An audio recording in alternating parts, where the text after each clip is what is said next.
Welcome to one of my brutally honest perfume reviews where I test and review new fragrances with you. So, today it's a mishmash, so let's get into it. The first perfume is, I would say, my favorite out of all of them. It's just so beautiful. So this is at the top of my wish list right now.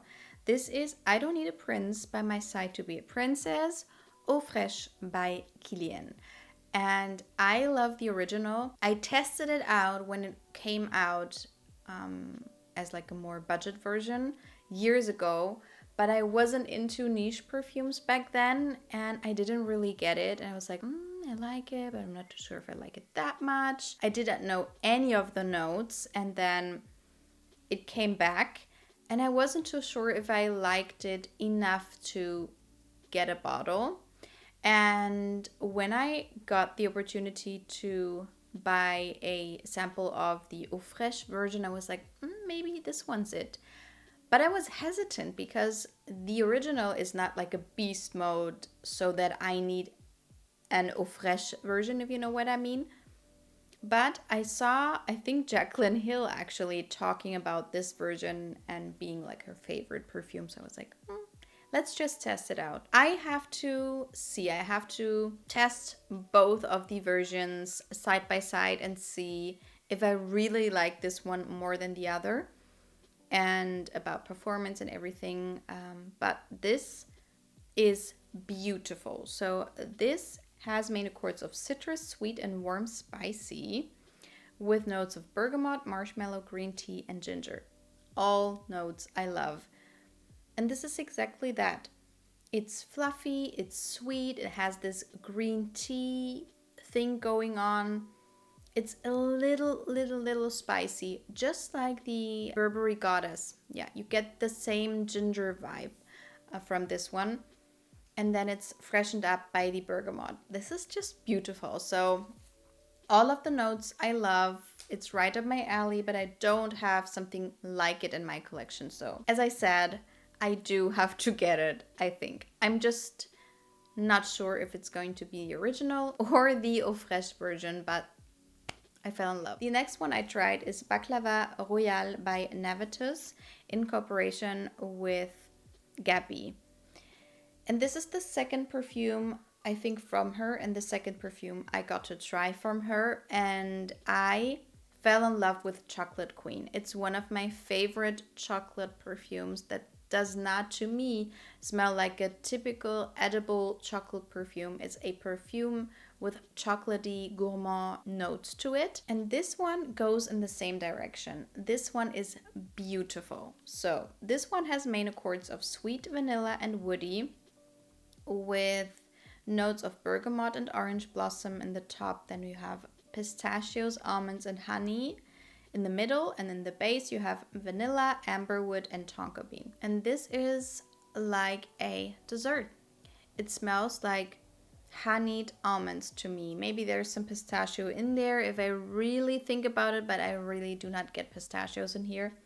I more so get the almond and the honey, and it's not too sweet. All of her perfumes I thought were going to be super sticky sweet, especially when you hear baklava, but it's not. It's very smooth and elegantly made, well made. It smells like a niche perfume, but very approachable. I like it a lot. It to me smells a lot like honey, and I really like the idea of honey. I love to eat it, but sometimes it's a little too much, especially in perfume. So that's why I'm not in the market to buy it right now. But maybe my honey phase will start in winter time, I don't know, and then it will definitely be on top of my honey perfume wish list, because this one is so special, but not too much. So congrats, Gabby. Then I finally got a sample of a perfume that all of you wanted me to try. This is by Jousset, and this is Accident à la Vanille Crème de la Berry. Crème de la Berry. Crème de la Berry. What a name. But yeah, so I was on the hunt for a cereal perfume. I wanted something that's gonna taste like breakfast as a child. Cereal milk, mixing with cereals, doesn't matter if it's like a honey cereal, chocolate, berries, whatever. And so many of you told me that this one is going to smell like cereal. So this one has main accords of vanilla, sweet and fruity, with notes of cheesecake, strawberry, vanilla in the top, vanilla, whipped cream, and sandalwood in the middle, and base notes of vanilla and Styrex. This to me is a typical Jousset perfume.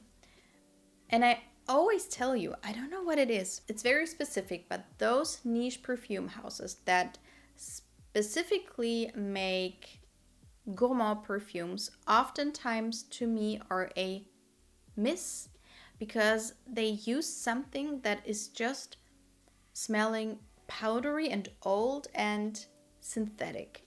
And I had it with so many of those perfume houses. I don't know what it is, and it's exactly the same with this one. So this one at first is like a nice sweet berry perfume that has quite a bit of this, they say strawberry, to me it's like more like a red currant that's almost like sharp. That's what I smell in the beginning. Then as it settles down, I get the cereal note, and it's amazing and so comforting and beautiful. It's like a berry fruity loops, I would say. And now that I have the base, it's just synthetic berry candies maybe that I smell. And it doesn't have this nuttiness, the wheatiness about it. It's just simply missing the cereal note. So it's a hard pass for me, unfortunately. Then I have another Navitus perfume in collaboration with one of my YouTube colleagues. And this one is called Ambrosia Imperiale. And it is in collaboration with AI the Great. And this one I was so excited about because this is a banana perfume. So this one has main accords of sweet, warm, spicy, and vanilla, with notes of there's a lot. In the top, banana, rum, divana, orange, cinnamon, that's only the top. In the middle we have dates, amberwood, orchid, jasmine. And in the base we have saffron, whipped cream, vanilla, caramel, benzoin, and musk. So you have a lot of notes and also a lot of other notes. And I was very excited about this banana note, and I don't really get it. We have something called jelly banana, and it's basically chocolate covered jelly bananas, which I love.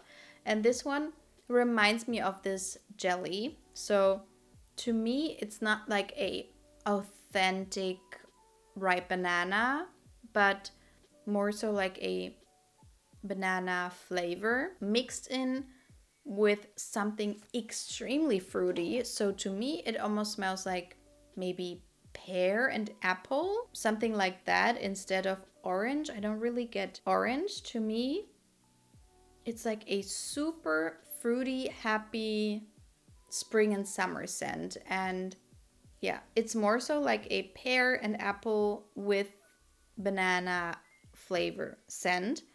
I don't really get those other notes like amberwood or orchid, saffron, even like caramel. I don't really get, or whipped cream.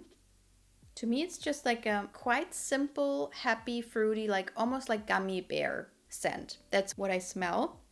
And I imagine something a little bit more mature, maybe, because when I saw her talking about it and also like her persona, I was in my mind smelling something a little bit more, as I said, mature and more serious. And this one is a super fun scent, as I said. I'm not too sure if I would pay the price, because this is like the premium line of Navitus, and this is quite expensive. Now that it dries down, it gets something almost like fresh and aquatic. Almost like, I don't know what is happening with my nose, but I don't really get what is in there, and I get something completely different. But that's my take. And the last one for today is super hyped up. This is Bonbon Pop by the House of Oud.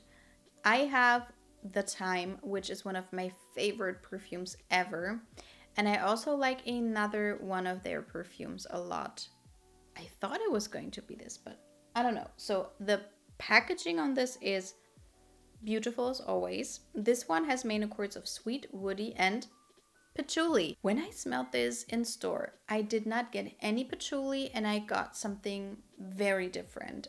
I almost bought it right there and then. And a few weeks ago, I saw this as a sample being sold and I was like, let's test it out again, just to be sure before I basically blind buy it. This one has, it's just funny to me. It's just funny to me. If I read out the notes, you're gonna be like, So this one has top notes of white peach, coconut and bergamot, middle notes of patchouli and jasmine, and base notes of brown sugar, precious woods, musk, and amber. And yeah, basically, this one to me and on my skin smells a lot like, oh God, Tom Ford's Bitter Peach. This is patchouli and synthetic peach to me again. So this is a hard miss. I don't even want to fluff it up and tell you something else. It's just really, really bad. And I don't get what I got back then. I was hoping for something extremely yummy and like candy-like, but this is patchouli. It's patchouli at first, and then comes the synthetic peach. I think I do like it even more in the beginning when you only have the patchouli with the other notes instead of this very potent peach note that comes in the middle and it's gonna scare you. No, it's just scaring me. It's just exactly what I don't like in perfumery. So this one was a hard pass. This was it. Let me know what you think of these perfumes. If you tried them out yourselves, maybe you have one of them in your collection. And I hope to see you in my next video. Bye.